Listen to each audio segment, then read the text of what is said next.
We are live with coaches Brian Curtis Long, Doan, and Grant Wortman. We're talking about recruiting, which, by the way, there are 3 things that you've got to do in your business every day if you want to succeed in any business, whether it's real estate or anything else. That's lead generation, lead follow-up, and lead conversion. When you grow, as you grow from tier 1 into tier 2, you start to add recruiting as one of those lead generation pieces, right? So you're doing the same thing, these 3 things, lead gen, lead follow-up, lead conversion for buyers and sellers. You're also doing it now for recruits. And the further up you go in the tiers, the more important the recruiting piece becomes. And by the way, the more important you make the recruiting piece, the faster you will grow through the tiers.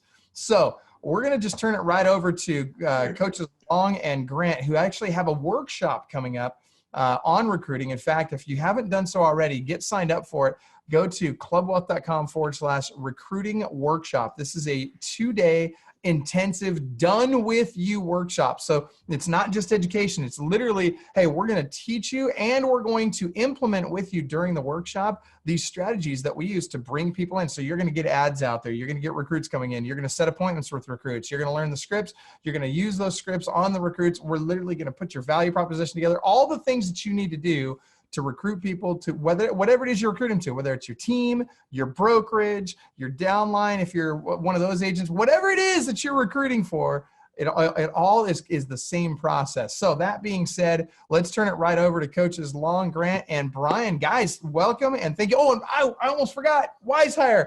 Don't forget, you guys, one of the things that we use for recruiting is WiseHire. Works great. They're also our sponsor for the show. You can access them through clubwealth.com/WiseHire. So that said, I'm turning it over to you guys. Knock them dead.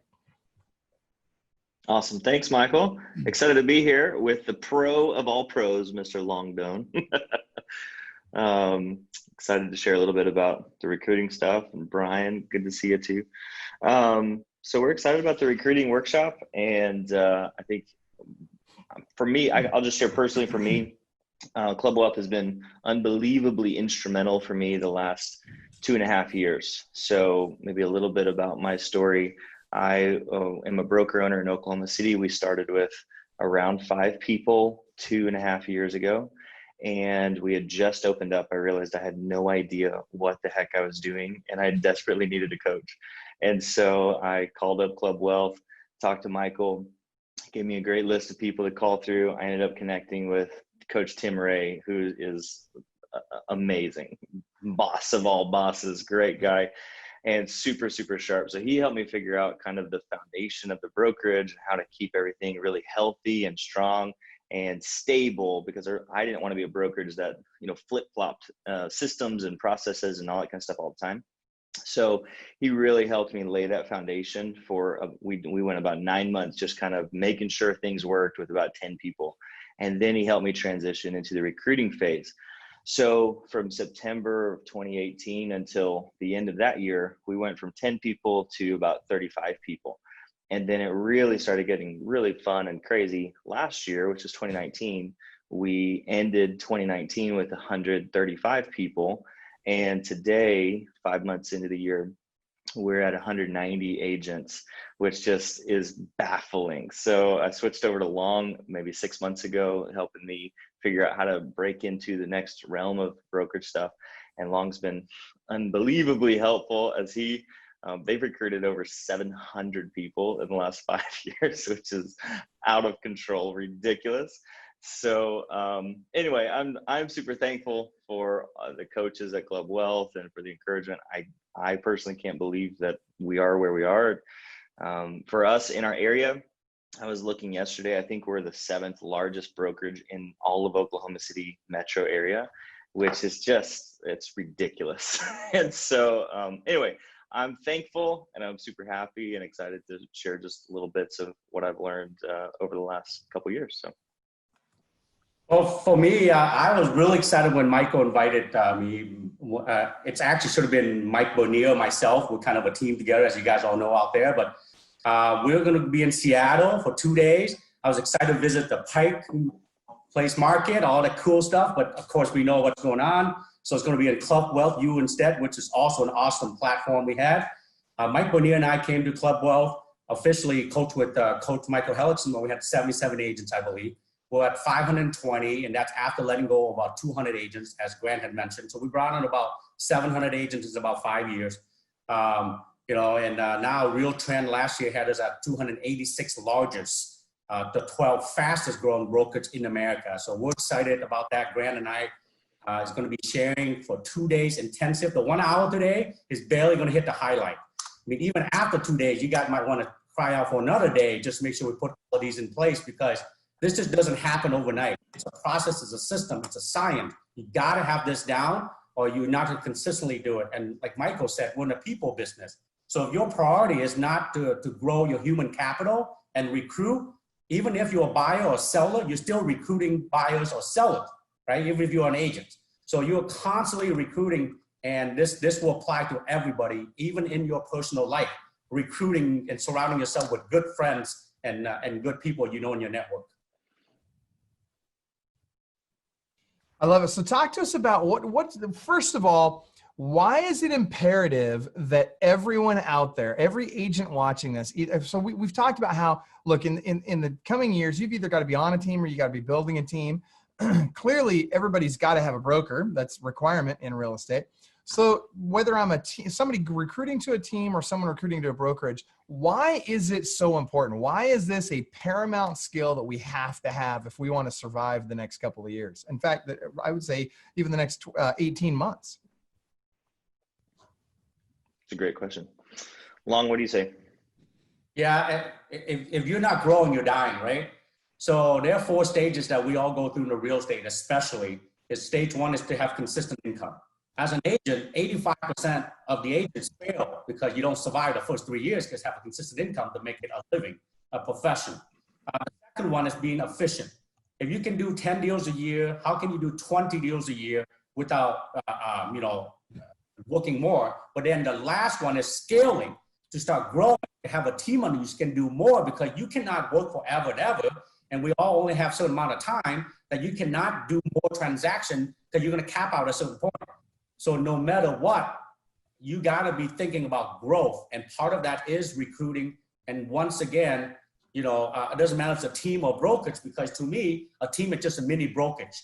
Just that the team is more profitable, because in the word brokerage, there's a word broke in it. So if you don't know what you do, you'll be broke owning a brokerage. So you definitely, if you're a brokerage, you got to be recruiting even more than ever. That should actually be 50% of your job as a broker, is to recruit. Yeah, absolutely.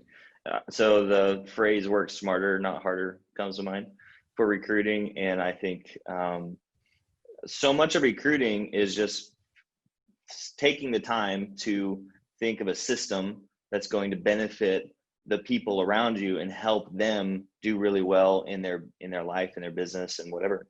So if you figured out a good system that works for you personally to sell, and if you take the time to learn how to share that system with other people, you're going to bring so much life into the people that are around you. And coincidentally, as you bring life into them and they begin to thrive in new ways, it's going to open up new doors for you as well. So you can, kick butt and go sell 100 houses by yourself for the next 50 years.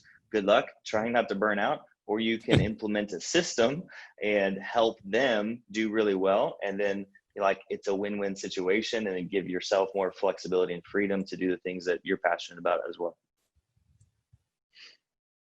Yeah, and I think you guys are both hitting it on the head, and that's what this workshop's going to be about. And I think it's a lot about what we're going to kind of start delving into today is, anyone can say, go call people, go send emails, hire wise hire, and I'm not against any of those things, but they don't work just like any other lead generation.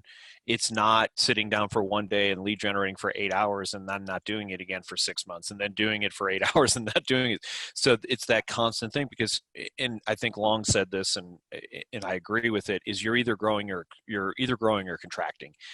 I find it very almost impossible to be static, even if I want to be. The amount of energy it takes me to be static, I might as well grow. So, it's all about having a system in place. And so I'm going to just kind of defer back over to you guys. Let's just talk about step one of the system. I mean, so I'm a guy let's just pretend I've never recruited a single agent. Maybe some people came and joined my team because we were buddies. We hung out, we drank beer together, whatever. But what about those people who that's a short list for most of us. Okay, so I recruited 5 people. Now what do I do? So let's just take that first step, because like to your point, Lon, we can't in an hour, we're not gonna build a recruiting system, but let's at least talk about what the first step is. And you want to take that to get started? Sure. So for me personally, I think the first step of recruiting comes down to, what are you recruiting to? What have you created? What have you put together? You have to be unbelievably crystal clear about what you have to offer and where you're going, and then how people can fit into it. If they don't feel like they can find a place inside of what you're building, then I think internally in the back of their mind, they're going to realize that, and they're not going to be interested in coming to join you at all.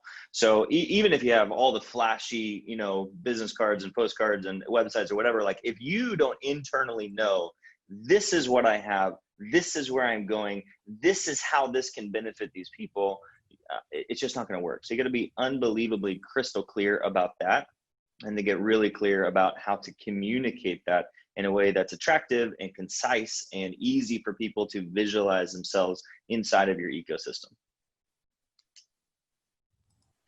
Good, man. I mean, I'm proud of you. Obviously, I get an opportunity to work with you, so it's like you're talking my language here. So it's awesome. I like to add to that. Obviously, we are in the people business. So at the end of the day, it's all about alignment, right? There's a lot of good brokerages out there. Most agents come to us, they love their broker. There's nothing personal about it, but it's a business decision that we're just better aligned for them because where they are in their growth, in their journey, right? But one thing we do know is this: we focus a lot on because of the people business, Brian, we focus a lot on the culture code, okay? So for us, the culture code is, number one, people are gonna wanna be with you because they wanna feel safe. So when they come to you, they know that when they come to Club Wealth, we're not gonna let them fail, right? That's feeling safe, they surround themselves with people. And the number two is feel connected. They feel connected with Brian, with Brandon Landros, with Coach Mike Bonnier, because who we are, like we represent something. Same with the brokerage leadership team. And the third one is a shared future. Are we all going somewhere together, right? Are you going where I want to go? Are you going to lead me to the promised land, I'm going to call it that? The leadership team and everything set up, am I going to go from 10 to 20 transactions a year and have more time with my family? So at the end of the day, that's probably the first thing that we try to get across, Brian, is that before you go into the actual, I call, instead of unique selling propositions, unique recruiting proposition, right? The URP. You got to give them why it should be us versus the other brokerage they're at right now. But before you get to those, it's even more important that they are a good alignment with you as people.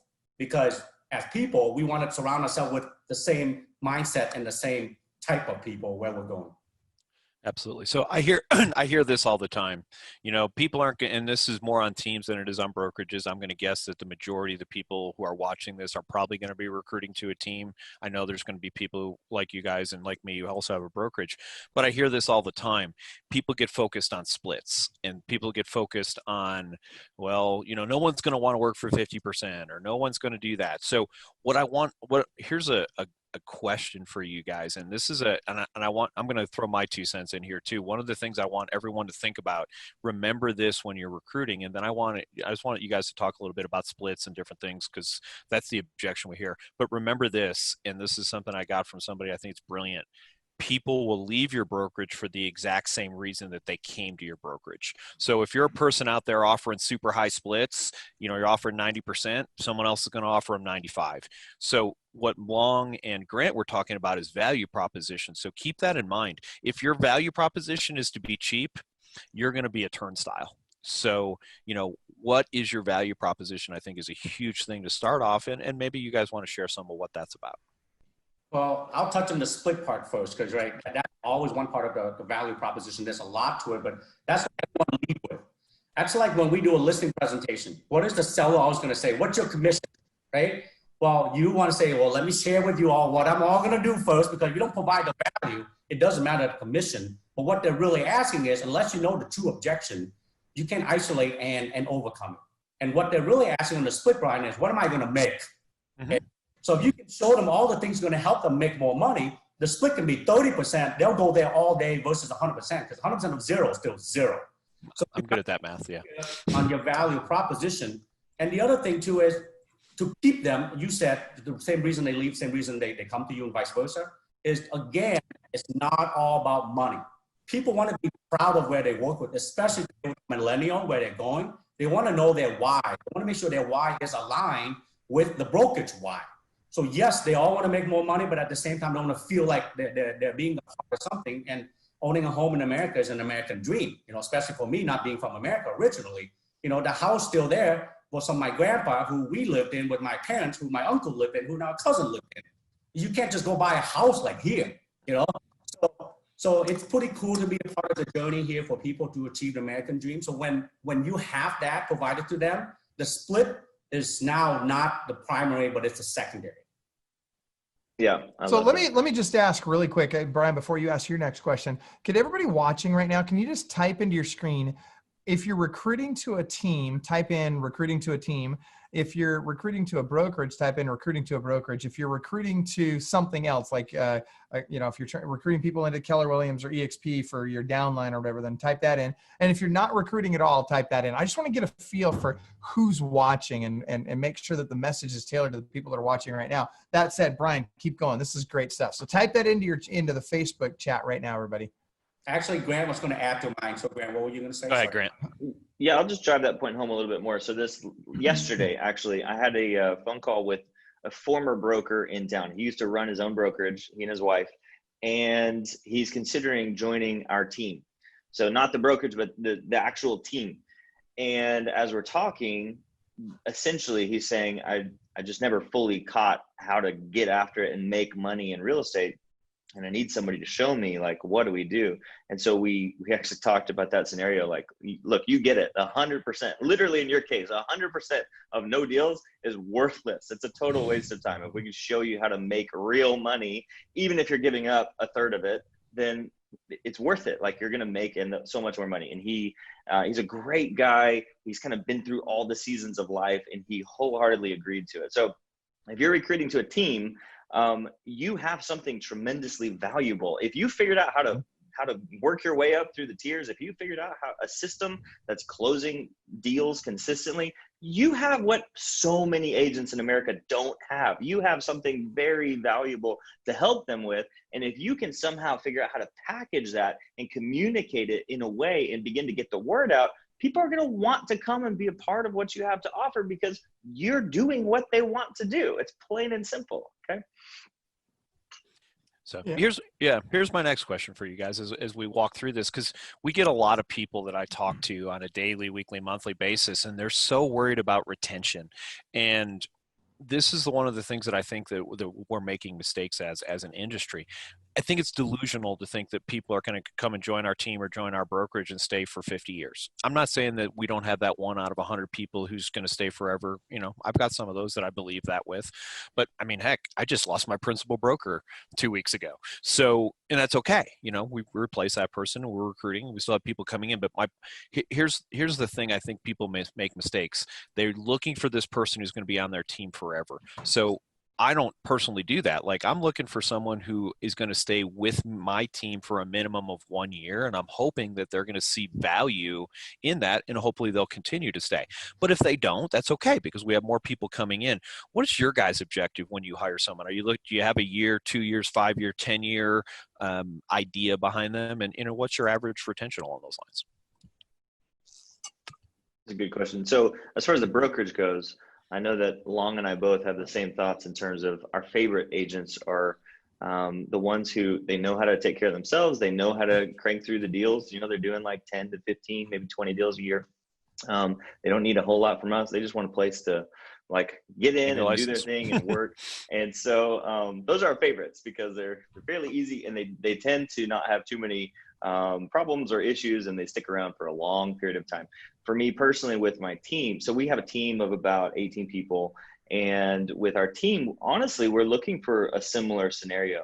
I'm not personally looking for the super high performers, and this is where Long and I currently are on different paths, but I'm not currently looking for super high performers. I'd rather have a giant team. I want a team of 50 of people doing 12 deals a year, and they're making the kind of money that they want to make for their family.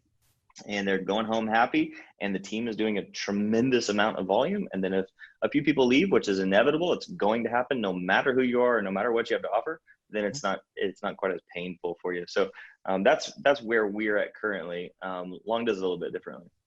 Yeah, it's just, at the end of the day, we talk about growth, right? So it's counterintuitive to think retention and growth go together. When people grow, they should no longer feel they are aligned with wherever they're at, because you want them to keep growing in their journey. So both Grant and I do have the structure. That's something we're the same at, is team and a brokerage.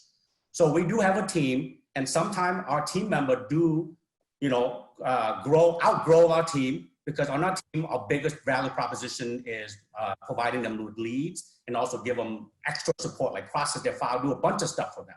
Because there are two types of people. First of all, the do-it-yourself and a do-it-for-me, right? They think they'll do it for yourself until they realize they can't. So then they become most of the time, it's 80% is do-it-for-me. So the people on the team are those. They're like, hey, just do it for me. I'm going to show me where the deer is. I'll go shoot them. I don't want to go track them. I don't want to go around. I want to go buy the bait. I don't want to do any of this stuff. I'm just really good at shooting the deer. Tell me where they are, okay? And I'm okay to get just the right leg. I don't need a whole deer, right? But I'm going to get 3, 4, 5 of those legs a month versus maybe one deer every 3 months. So that's the people that would be for the team. If they outgrow the team, in our structure, they can go to brokerage. Okay, so in our journey, we'll allow them to go to brokerage so they can grow then as a solo agent themselves, or now start building their own team. Okay, and some reason they also outgrow the brokerage and they go to another place. And again, nothing personal. It's just not an alignment anymore. And matter of fact, on their way out, we wish them more luck, and we're nicer for them. We're more cooperative. We help them move all their transactions, because we learned that the one who want to come back, half of them come back to us, because they realize the grass not always greener, because someone's always promising that you just show up here and we'll give you money. You don't have to work at all. Well, we all know that's not true. So, but that's the sense they get. That's right. But what you do say, Brian, is that it's good just to track your retention, so that you see what your average is. For us on the brokerage side, we always have about 10 to 15% attrition. But for us, it's purposely. Mike and I actually, you're only as strong as your weakest link, right? So every time we add on 3 to 4 really good agents, that's something a little bit different with Grant and I, is that we start asking the one who are not engaged. Okay? You're not doing anything, you're not showing up to training, you're not looking to grow, we're not the right place for you. You should go down the road. There's another shop down there that will pay you 100%. And you just park your license there. And then when you're ready to grow, come back to us. It's nothing personal. So we have intentional attrition because of that. Whereas Grant, with his heart too, bless his heart, he want to help everyone grow, even if they do 1 or 2 a year, maybe they'll do 3 or 4. For us, just know that we have limited resources. We want to focus on the people who need our help more than others. Well, I love that. Go ahead, Michael. Well, I just really quick, I just want to throw out there that, I'm glad you brought up the whole people come back thing. I think a lot of times when someone leaves a brokerage or a team, the broker or the team leader, kind of their attitude toward it sometimes is like Mr. Wonderful on Shark Tank, right? You're dead to me, right? And it's like, that's completely the wrong attitude. Instead, Long, what you've done and what we do as well is we embrace those people and say, hey, look, we love you. You know what? If it's not the right fit right now, it's not the right fit right now. But the door's open. We love you. And I say this as assuming these people are not a cancer and that they're not somebody that we wanted to have them leave. But I got to tell you, like just in Club Wealth Coaching, for example, we had 5 people come back to Club Wealth Coaching last week. That's just last week. And these are people that previously, for one reason or another, felt like the coaching wasn't the right fit for them, or maybe they couldn't afford it at the time or whatever. But they've come back to the family now, and they're back in coaching because they understand, having been here already, they understand what value we bring. And I think you guys need to make sure that, and I'm not speaking so much to our panelists as I am to everybody out there. You need to understand that if you're bringing a ton of value, and if you truly care about these people, and if you truly care about their success, and if you really give everything you got to help them be successful, guess what? A good number of them are going to want to come back. Are they going to leave from time to time? You bet. It's going to happen. And you can't take it personally. You just got to keep pressing forward and keep being nice. It's interesting. When I worked for a big box brokerage and I was on staff, I won't mention that brokerage, it doesn't really matter, but they actually had a plan, and this is a big brokerage, and I'm talking nationwide, of a 30% turnover.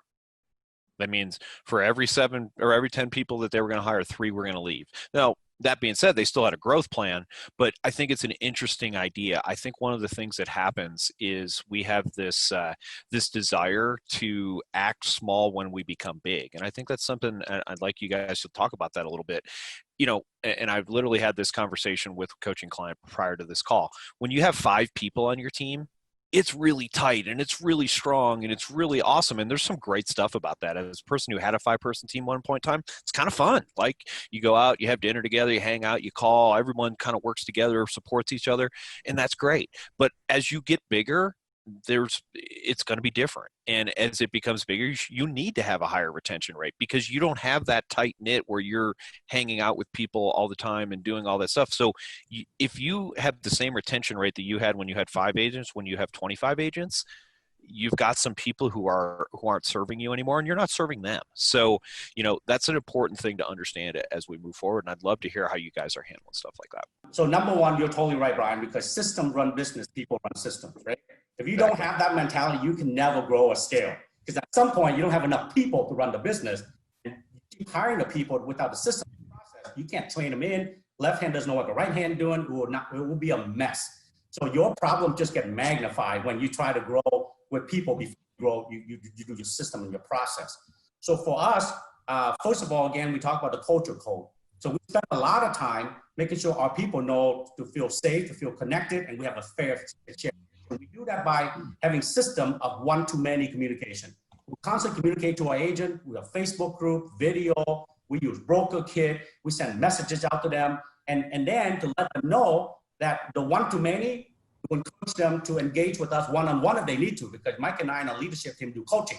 Okay, so we don't force people to coach with us, but we encourage one-on-one, having an open door. So that has been really good for us, Brian. And that has helped us.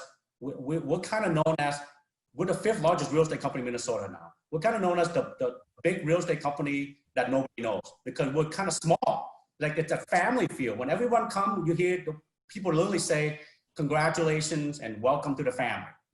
Literally, what we say, is the culture we have. So people feel like a family, like Club Wealth. We first started working with you, Michael. I don't know how many we had. Not nearly this many. Yeah, now we show up the event like 500-600 people, right? But it's like a reunion. Everyone, hey, how you doing? You got this? Yeah. So it's really, it's definitely more challenging. But if you have process system in place, it can work. But Long, to your point, for it to feel like a family, that starts at the top. That starts with you as the team leader or the broker. You've got to actually care about people more than money, right? And I know that's really easy to say, and I know you guys all do, but you can't say it enough. You can't. We have to talk about this, because for culture to have a place to grow, love has to exist. If you don't generally care about people, if really you just see people as a dollar sign, they're going to feel that. They're going to sense that, and they're going to understand that, hey, look, given the choice, this person is going to choose money over our relationship every time. And if that's the case, Lord help you, you're done before you get started. Yeah. So I'll add to that, Grant, before you jump in. So leadership, what you talk about, Michael, like from the top down, that's extremely important. That's why people come to you. You don't realize that. That's why they come to you. That's why they stay with you, because the leadership. And anyone can lead people through easy time. It's challenging and tough time when real leaders emerge. Like for us lately with the COVID-19 and all this other stuff in Minneapolis, right? With the right here, the epicenter of George Floyd. So guess what we have done in both? We got on, addressed the agent, send out broker kit, let them know this what's going on. We care. On birthday, I personally, the CEO founder, sent out by text, happy birthday. We see people post on Facebook group that they're struggling. One of us reach out, go, are you okay? Can we help? So we dedicate the time and the process to it, because you're exactly right, Michael. We truly care, and that comes across from the top down. So caring's not just a state of being. It's a proactive action, right? It's literally something you do proactively. I'm sorry, Grant, you go. You got to go.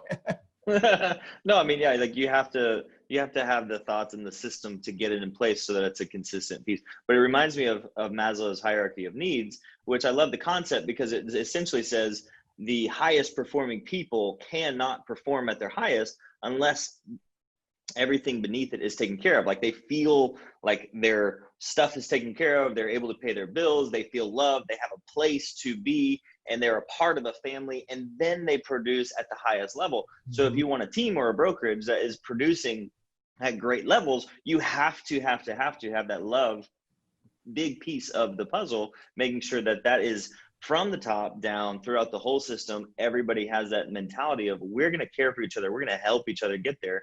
And then everybody produces at a higher level. It's so simple. Okay. Go ahead, Brian. So I was just going to kind of piggyback on some of the stuff. So one of the things that I believe, and Grant, I don't know your business as well, but I also work with Long, so I've got a pretty good feel for a lot of the stuff that he's doing. But I believe that you're probably doing the same thing. One of the things that I think is super important, and I think that we can build a momentum on it, and I'd love to hear you guys share about this as well. I think about the boulder rolling down the hill. It's like it gains momentum, or the snowball that starts as this and becomes this. And I think part of that reason is understanding how people interact in 2020. You know what I mean by that is, if I'm going to go and do anything with any business, where am I going to start? You know, it's just like we talk about this all the time when we talk about internet leads. Well, I heard somebody say this: everybody's an internet lead in 2020. They really are. I mean, 94% of people start online. Guess what? If you're calling somebody and talking to them about your brokerage, you know what they're doing? They're going online. They're reading your reviews. And here's even more importantly, they're starting to try and figure out your culture. So yes, culture is super important for retention, but here's the thing I think a lot of people miss. Culture is super important for recruiting, because one of the things that I do with every single person I talk to is, hey, talk to Eric, talk to Dina, talk to Bob, talk to Sue. And, they're not going to believe me. Why? Because I'm trying to recruit them. I've got a whole vested interest in these people coming. Theoretically, these other people, it's not even in their best interest. So, building that is important. And I'd love to hear how you guys are doing that both online and offline. Well, and just a shout out to you, Brian. Yesterday, your post about Eric, promoting him to broker, like that was such an honoring post in so many ways. Like it was just so sincere from your heart about how much you trust this guy and care for this guy. But anybody who's interested in what you're doing out there in Arkansas, they're going to look at that post and be like, wow, this guy really knows how to honor people. He knows how to care for people. I want to be around a leader who cares for people. That's fantastic. So that you're exactly right. Like the Facebook piece of it, the online presence, learning how to consistently recognize and acknowledge people, going out of your way, like Long was talking about, texting people to be connected with them. It all plays a huge part into the culture and the recruiting piece. Yeah, so online presence, I like to actually use the word omnipresence. Omnipresence is the being widespread or constantly encountered, right? I'm just reading up right off the internet right now, okay? Omnipresence. Why? Because we're in a people business. So right today in internet, online, offline, you said, Brian, you're everywhere. So because of that, you gotta be careful what you say or do or public, right? Because that's how people judge you.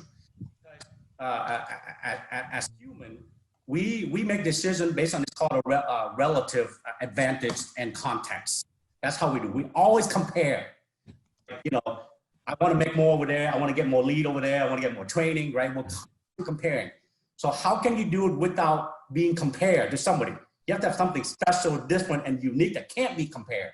But yet, be enough out there so people want to have a shot of sitting down talking to you. So you have the shot of showing them, which is one of the biggest things we're going to train in the 2 days is the recruiting ads and how to get them out there.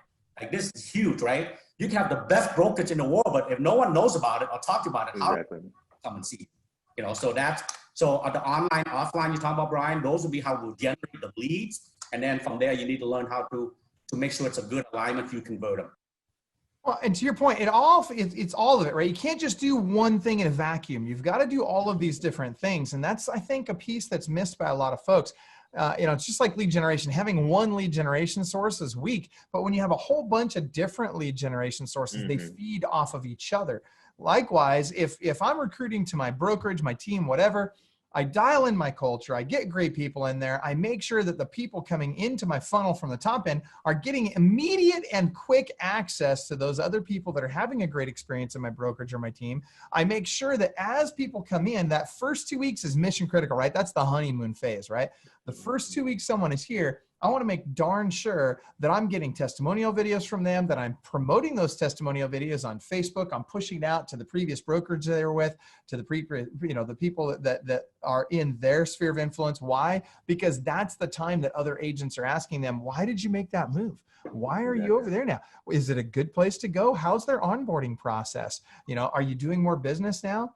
And as we get those questions happening, conversations happen, they are excited right now because they just came in. They've been welcomed by all these people. They're being treated like a member of the family. And boom, guess what happens? Now they're recruiting more people. And it starts to really, to Brian's point, it has that snowball effect. Now, we've got a couple of questions for you guys from people that are watching right now. By the way, Mark C. Dale asks, is this Zoom meeting intended to sell people your workshop, the Done For You Intensive Workshop I believe it's June 18th and 19th? Is that right? Something like that. That being said, sure. I mean, it's not designed for that. The design for this is we just want to bring you a ton of value, whether you join us for the workshop or not. Listen, we'll be honest with you. There's literally only 15 seats available for that thing anyway, because it's done with you. So we have to have enough people to really help people implement these things during the workshop. So not everybody watching this is going to be able to go anyway, or I should say be able to attend online anyway. The real purpose here is just bring value to you guys. So Kyle Crawford asks, what's the profile of an agent that you have had the most success recruiting and staying with your brokerage or team? I'm assuming you mean long-term. So in terms of transactions, volumes, years of experience, all that, what does that profile look like? Are you guys hiring new agents, more experienced? What do you think? That's good. I mean, mine, we've only been around for 2.5 years, so I don't know that I can speak to long-term anything. But for my team's only been around for 1.5 years. So for the team, we love people who do 3 to 8 deals a year. We're very, very successful at helping those people double or triple or quadruple their business, and we love that. So we target that group very, very clearly. We love that 3 to 8 for the team. For the brokerage, I like we talked about earlier, I love that 10 to 15, but really my heart is I want people to do well. Like, what do you want to do in real estate? I want to get behind you and support you in that thing. So, that can be 3 to 50. It doesn't matter. We like everybody at my brokerage. I love that. For me, I have a 10-step, Mike and I put together a 10-step recruiting process. There'll be, again, a plug for those who are lucky enough to make the workshop, that we'll go through it, okay? And we'll work with Grant because we're going to merge our styles together. But it's all about, you got to know your end goal. What are you trying to do? You know, a team, a brokerage, what are you trying to do? Because you got to know your end goal first before you can reverse engineer back and build in process, system, and structure to grow. So the agent profile will be based on how you structure your team or your brokerage. Then you know who you are. So for us, we're more targeted. We go after the people that the profile we want because we do know them. So instead of an 80-20, we have kind of a 20-60-20. Our top 20% do 20 or more transactions a year. Okay, market, that's pretty good. I think for most market, that's pretty good. Depends on your compensation structure. And then our 60% do about 8 to 20. Okay, and then our bottom 20, you want to call it that, do about 4 to 8. We actually rarely bring on brand new agents. So the 4 to 8 give us opportunity to help them grow, usually on teams, until they get to 8 to 20. And then the 8 to 20, they can double their business and keep learning to be more efficient. And 20 plus, we help them grow their teams and their structure. So because of that, we know we go and target them, we bring them on, and then that's how we're able to keep them, because in our model, we also allow for growth, because we know it's a journey, right? We talk about growth all the time. If they grow from 4 deals a year to 8, things going to look different for them. Now, technology might be more important because now they can organize things in the database, right? And then we do about 20 a year. Now, an admin or an assistant might be, important. So how do we help coach them through all that stuff? So you got to allow for growth. If you don't have it in your brokers, then you got to be okay, like Brian said, with attrition. Because one thing outgrow you, they are going to go somewhere else unless you're willing to provide them that next stage to grow into and keep them there. Yeah. One of the things that I'd like to add about teams, and I think this is a mistake that I personally made, and so that's why I want to share it. So be careful recruiting really high producers to your team. And I know as I say that out loud, people are like, what, that's insane. But I've done it a couple times. The most recent time I had an agent come on my team and I accidentally recruited her to my team instead of my brokerage. And I mean accidentally, because we were just talking. She'd reached out to me and I just started telling her about my team. And I'm excited about my team and I'm motivated about my team. And I think my team's awesome. And I talked her into thinking my team was awesome. And then 3 weeks later, she left my team and took two other agents with her. So, and I don't hold that against. I don't think it was malicious. But my point is, it makes almost no sense, and Michael's probably going to disagree with me, but that's okay. That's our roles. It makes almost no sense to try and recruit somebody doing 25, 30 deals on their own to a team, because that person doesn't need you, and you can almost never offer them enough value to get them to stay. Now, I'm not saying that if someone comes on your team and they're doing 25 to 30 deals that they're going to want to leave. That's different. What I'm talking about is someone who's already out there, who's already doing those 25 to 30 deals a year. They've got to do 60 deals a year on your team to make the same amount of money. And at some point in time, you run out of hours in the day to go show property.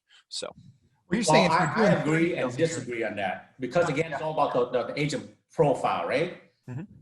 Profile like your hunter. They'll say, again, just feed me the lead. I'll go kill 30 deals a year and make my 50 split, and I'm fine with it. But if you got your farmer or your people who work their speed, build the business up, they're going to not want to give you that because they feel like they're responsible for making that deal. So you're right, Brian. On your team, you'll be lucky if you did have someone do 20-some deals, because they're just like, just tell me where to go get the deal. I don't want to prospect at all. But those will have shorter lifetime with you because they get burnt out eventually. Yeah. And here's what I'm saying. I've got people on my team that are doing 40, 50 deals a year, but they're on my team. And before they were on my team, they weren't doing 40 or 50 deals on their own. What I'm saying is I'm not, and again, I brought the person in doing 25 deals on their own. I'm not saying that you don't take a chance on that person. You might. What I'm saying is don't spend your time going after the person who's doing 25 to 30 deals a year, because realistically, it's not the best deal for them. It really isn't. And I'm not trying to, it's just not the best deal. And Michael's like, it's the best. It's not. Do the math. Well, but Brian, I've done the math, and I can tell you that for some people it is the best deal. And I'll tell you why. Because if I'm out there doing, 20, well, let's just say 30 transactions a year on my own, Mm-hmm. I've got overhead that I don't have on a team. I've got lack of leverage. I don't have the leverage that I get on a team. Whereas I can bring that same person into a team. I can provide them with the tools, systems, technology, support, leads, everything that can allow them to now, instead of doing 30 transactions a year, to do 60, 80 transactions a year. And by the way, have a lot less time invested, have more leverage now, have a lot less money invested. So their profitability is a lot better. I completely disagree with that. And So I'll agree and disagree with you. And let me tell you where I disagree with you. You can't do it on the buy side. You can do it on the list side, because I've done it on the buy side. I've done it. I don't want to start a conversation. I don't want to start. I think you're both right. I think you're both right. I think it goes back to what Long had to say as far as the personality type of the person. I think if the person wants to do that, it's a great fit to do what Michael said. And if the person doesn't want to, that's a great fit to have them in the brokerage. And I can speak from the broker side. The people who do high producing numbers are very easy to get off of those teams and into my brokerage because they're giving away so much money. At some point, they're going to do the math and they're going to be like, well, crap, I could do a third as much business and come over to where you're at. Sounds good to me. So I think that's the way right. I do the math as well. But again, right, it's all about alignment. For some people, like, it's more important than their balance in their life. Like, I don't want to just run around all the time and process the file, do prospecting, do whatever. I just do all the stuff for me and not just go close the deal. But again, we're in a people business, and we all know as human, we're predictably irrational. That's something I can guarantee you is right. So, that same person might think Brian is right, and tomorrow think Michael's right, and then the next day might think Brian is right. So, so really at the end of the day, you're both right. Well, and here's the thing. There's a couple of things you got to consider. One, it depends on where they're at in their life at the time, and it's going to change. And there's going to be times when they just want the more predictable. Look, I know that I can just come over here. I can be a part of this system. I can crush it. I've got a support system. I've got accountability in place that I don't have when I'm on my own in a brokerage. And frankly, I have a very different level of profitability because I don't have all the expenses. So it's not apples to apples to say, well, if I'm on a 50-50 split, then I can do half the number of transactions and make the same amount of money. That's not true at all, because you have a lot more expenses on your own. You've got your CRM, you've got your lead flow, you've got your assistant, you've got all the different expenses that you have to pay for now on your own that you don't have when you're on a team. Now, does that mean that I don't want to be in a brokerage that provides a ton of value like Along and Grant's brokerages do? No, not at all. And Brian's, yours as well. I forget, all of your brokerages provide tons of value. The point is simply this: you've got to meet people where they're at, and don't presume that we know the answer to what's best for them, because we don't. The only way we're going to get to the answer of what's best for them is by having the conversation with them, by allowing them to discover what's going to be best for them, show them all the options. And here's the reality: when you have a team and a brokerage, it doesn't matter what's best for them. You've got something that's going to be a great fit for them, right? So figure out what that one thing is and let that be their thing. And you'll find that they'll move from your brokerage to your team and from your team to your brokerage from time to time. And hey, everybody wins. Great. Good on you. Like, that's great. And I agree 100% with that. That's one of the advantages of having a brokerage like the three of us have, or there's other models that allow you to get similar type things. I'm not going to go into that, but yeah, it's great to have some place for them. And I think that what your ultimate point is, Michael, and tell me if I'm wrong, is that you have to have a place for them to grow. Maybe it's inside the team, maybe it's inside the brokerage, maybe it's inside a big umbrella, whatever it is. But if you don't have room for people to grow, you're going to lose your best people because they want to grow. So I always like to quote, or reference Gary Keller on this. And I've never been a Keller Williams agent. I have nothing against Keller Williams, but I've never been affiliated with them. We've got lots of coaches and clients at all different brands. We're completely brand agnostic here. I'm just throwing that out there. But Gary's a smart guy. And one of the things that he said was, you've got to continually grow the circle of opportunity for the people that are working in your organizations. As soon as you stop growing their circle of opportunity, their ability to grow ceases. And as soon as their ability to grow ceases, they're going to find another place where they can grow. So it's incumbent upon us as leaders to figure out, how do I find more ways for the people in my organization to grow beyond what we think is possible for them right now? What does that look like? How do we find more opportunities for them? And how do we make it really easy for them to do that? And to the extent that you can do that, and to the extent that they know that you're constantly looking for those opportunities and that you're motivated to constantly find those opportunities for them, they'll continue to stay with you. They'll continue to enhance both your organization and your organization's culture. Yeah, that's good. Hey, we only have a few minutes left, I think. Yes, so ahead, I wanted to take a quick second and just give a few bullet points of some of the things on my mind for the workshop, if anybody's interested in the workshop. So we already talked about the first step for me, which was getting super, super, super clear about who you are, where you're going, why are you doing it.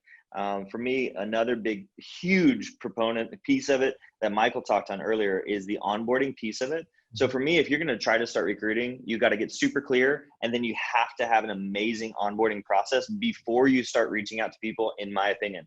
So make sure the onboarding is fantastic, because he's exactly right. The first 2 weeks, everybody's asking them, why'd you move? What's going on? How is it? Tell me everything. And they want to know if it's a safe move for them as well. And if your onboarding is not amazing, then forget it. You just shot yourself in the foot and you lost yourself who knows how many people because you didn't take the time to make your onboarding amazing. So for me, that's the second piece. The third one would be getting a really clear elevator pitch, or a package where it's communicated very clearly, very quickly, just transparent as you can be.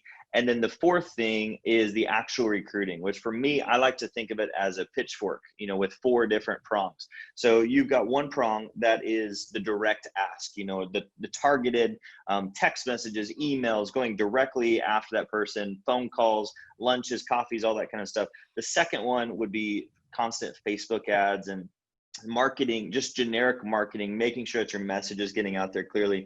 The third one is having a really good agent incentive for the agents to get involved with the recruiting as well, making sure everybody knows what that is and that they're involved with it.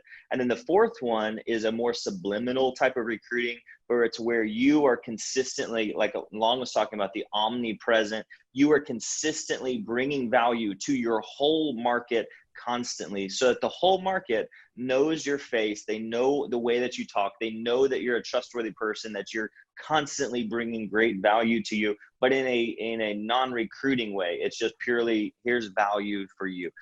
So those are the 4 pieces for me that when I think of recruiting, that's kind of the package where I'm headed for the workshop. Yeah, for me, it'll be a blending that with Grant is the 10 step. Step number 1, you got to know who you are. If you don't know that, how are you going to know who you want to go after, right? Then step 2 is know who you want. They fit for who you are. And then step 3 is to have your unique recruiting proposition. Why the reason if you know who they are and you want, why they want to be with you. And then identify those target audience. Where do you find that? In your market might be MLS, market view broker metrics, and then have a stack and layer campaign we talk about. Social media, mailers, email, webs, all the omnipresent we talk about. And then actually get the appointment. How do you actually get in front of them? Have a process system set up for that. And then know your presentation, like Greg said. For me, the biggest thing is besides the elevator speech, which you should have, because we have 520 recruiters out there. They should all say the same thing. Whatever that elevator speech is, if you want the opportunity to help them recruit as well, because we also have a recruiting incentive. But know your presentation, because when you do meet with them for the interview, to make sure it's a good alignment, don't just value dump. Make sure you listen to them, who they are, so you can personalize the 10 value proposition. Maybe these 3 are the one that's going to resonate with them the most. And then after that, you have a follow-up, just like your buy and seller, right? The success is in the follow-up. If you don't have a follow-up process system set up after you meet with the people, might as well, that you're not going to have very good conversion ratio. Then very, very important is the onboarding. That's your honeymoon period. If you're not doing a good job there, they are getting the call from the office and the team where they came from. And the very last one is circle back, is social proof.